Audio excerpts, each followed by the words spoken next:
Hello my dear student. आज जो topic है ये संगम एज से है। ये साउथ इंडिया का ये बहुत बहुत इम्पोर्टेंट है, जहाँ से बहुत सारे बच्चे को ये बात क्लियर नहीं हो पाता।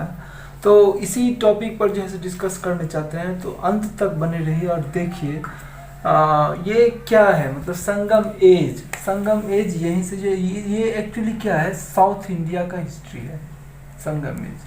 और हम वही टॉपिक लिया जहाँ से क्वेश्चन बनता है, इसको आपको भी मेहनत करना है। तो इस सबसे पहले संगम एज कहते हैं।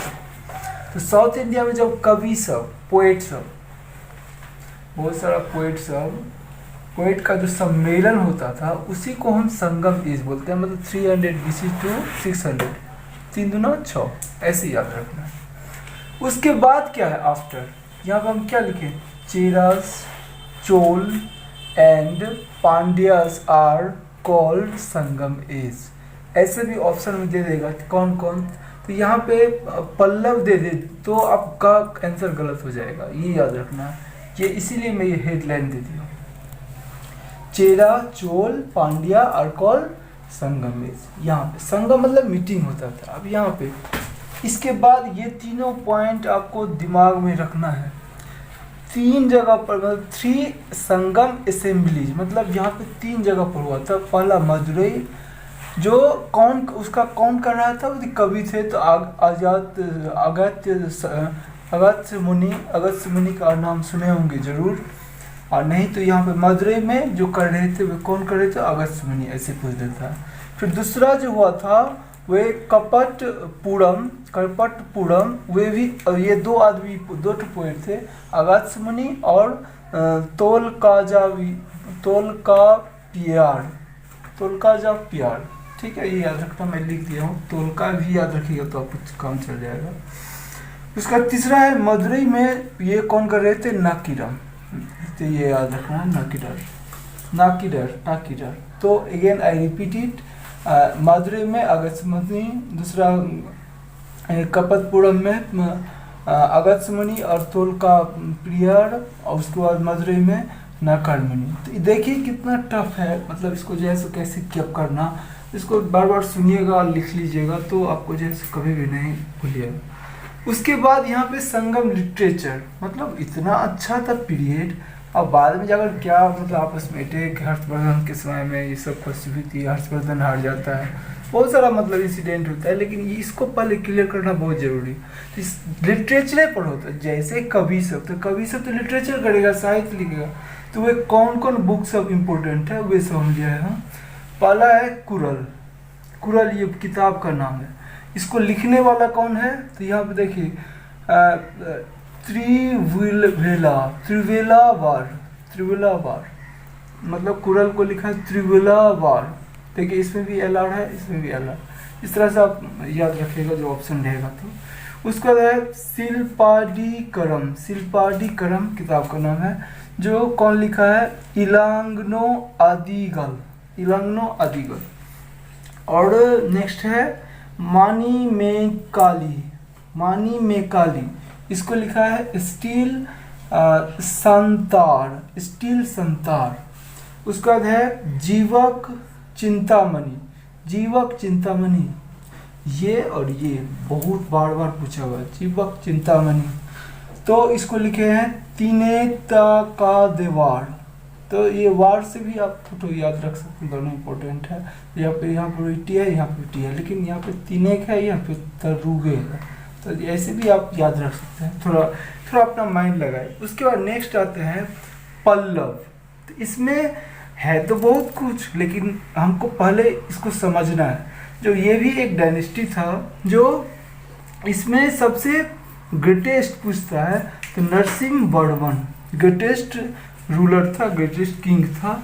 और यही जो है सो मामल्लपुरम जो है सो जो है सो, ये जो है सो वहाँ पे एक तो कंस्ट्रक्ट किए थे, एक तो बनाए थे, जो अभी भी है, जो भी नहीं थी। उसके बाद चोल का क्या है, चोल में जो है सो विजय, इसका ये फाउंडर है, याद रखिएगा, ये ग्रेटेस्ट नहीं है, फाउंडर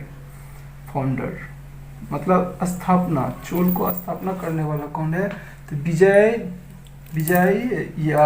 विजयलया याद रखना, विजयलया फाउंडर है। जैसे राष्ट्रकूट का दंती गुड़, राष्ट्रकूट का कौन है, तो दंती दुर्ग याद रखना है।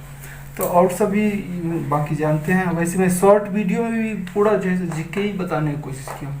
इसका कैपिटल पूछ देता है तंजौर, कैपिटल था, मैं शॉर्ट में लिख दिया हूँ, कैपिटल में राजधानी जानते हैं। उसके बाद जो इसका एम्पायर जो ग्रेटेस्ट बना वे बना राजा राजा फर्स्ट 1985-1014। अब उसके बाद ये एक ठो टेम्पल बनाए थे राजा राजेश्वरी टेम्पल, ये लॉर्ड शिवा पर था। तो याद रखिएगा ये जो टेम्पल है वह शिव जी पर है, शिवा पर। तो और यह देखिए अभी भी जो है सो, उसके बाद उसका पुत्र हुआ राजेंद्र, इसका सन था, सन। इसका नाम उपाधि दिया गंगाकोंडा मतलब राजेंद्र का। अब ये जो शिवा का जो टेम्पल था स्वयं में जो था, तो डांसिंग ऑफ शिवा का आप देखते होंगे जो पेंसिल पर जैसे हो, तो ये नटराजा तो डांसिंग करते हुए जो शिवा का एपिक मतलब चित्र बनाया गया उसी का नाम है नटराजा। तो याद रखना इस चीज़ को। उसके बाद पाल डायरेक्ट पूछता है Pala who was the founder of Pala dynasty, तो गोपाल। तो ये 750 AD। और आपसे उसके बाद जो है नेक्स्ट वन धर्मपाल को याद रखना है, क्योंकि विक्रमशिला यूनिवर्सिटी जो बिहार में है और नालंदा भी है, तो ये विक्रमशिला यूनिवर्सिटी को धर्मपाल और नालंदा को कौन किया था बताए थे हम आपको, अगेन बता रहा हूँ। नालंदा कौन किया था, नालंदा को किया था कुमारगुप्त फर्स्ट, ये नालंदा यूनिवर्सिटी को। और इसको ख़त्म कौन कर दिया, तो बख्तियार खिलजी, अभी भी है मतलब जला दिया था बख्तियार खिलजी। ये पूछा, इस बार भी पूछा हुआ था ये सब क्वेश्चन, तो आपसे पूछ सकता है धर्मपाल ये सब। तो ये हम देखें जो मतलब ये सीक्वेंस में संगम एज क्या था, मतलब कवि का सम्मेलन को ही हम बोलते हैं ये जो 3 असेंबली मदुरई ये सब जो बताए हैं। उसके बाद जो है चलते हैं कुछ इपिक्स जो हमारा ग्रंथ है। तो इपिक्स मैंने ग्रंथ होता है महाभारत, आप नाम सुने होंगे, जिसको लिखे हैं वेद व्यास। वेद व्यास जो है सो इसमें ये लिखे थे कब, ये याद रखना है 1950 BC में पूछा हुआ क्वेश्चन। अब ये जो है सो लिखा हुआ, लेकिन ये जो लिखा हुआ तो इसमें किसी बारे में है, तो आप लोग को मालूम है कौरव और पांडव का लड़ाई हुआ था। ये K for Kaurava, P for Pandava, वे उसे अपना जो है अधिकार के लिए लड़ाया गया है। और इसका 2 ठो नाम और भी एक्स्ट्रा है। पहला राजनामा जो है सो बदयूनी इसको ट्रांसलेट किया था, और जय संहिता आगे ट्रांसलेट हुआ है। जय संहिता याद रखें, जय संहिता राजनामा बार पूछा है एग्जाम में। और आपसे ये ना पूछ करके 1950 BC किसके बीच, ये डेट पूछ सकता है। और वेद व्यास भी पूछे हुए लिखे हैं। तो महाभारत ये मतलब इंडिया का ही नहीं पूरा वर्ल्ड का सबसे लार्जेस्ट एपिक है। दूसरा चलते हैं रामायण। तो रामायण को संस्कृत में लिखे हैं वाल्मीकि। और ये जो है सो जो रामचरितमानस बोलते हैं जो अवधी भाषा में, रामचरित मानस, ये तो आप लोगों को मालूम होगा, सब कुछ मालूम होगा, ऐसी बात नहीं। जो यहाँ पे देखा है ये सब थोड़ा मतलब है रिवाइज करने वाला चीज। रामचरितमानस जो है सो इसको कौन लिखे हैं, तुलसीदास। ये अगर नहीं विश्वास होगा तो इस बार का क्वेश्चन पेपर उठा के देखिए, जो ये भी पूछा हुआ था। तो आपको जैसे रामायण कितना श्लोक है, तो 24,000 श्लोक रामायण में है। तो चित्रकूट के घाट पर लगे संत के वीर, तो ये सब बहुत सारा है, ये रामचरितमानस में है। तो लंका निश्चर निकर निवासा, यहाँ कहाँ सज्जन का वासा, मतलब कहने का सेंस क्या है, तो यहाँ पे बहुत सारा चीज सीखने को मिलता है जो भी है, तो उतना हमको नहीं है। उसके बाद है रामचरित्र मानस जो बोले वो तुलसीदास लिखे। तो इतना चीज आपको याद रखना है एपिक से। और जितना सारा बुक सब इतना सारा सब हम करवाया हूँ, आप शॉर्ट वीडियो सब भी देखिएगा तो बहुत कुछ सीखने को मिलेगा। और मैं वही टॉपिक लिया हूँ जहाँ से क्वेश्चन आता है और पूछता है। उसके बाद जो है हमारा नेक्स्ट पार्ट आएगा, तो as soon as possible I will upload.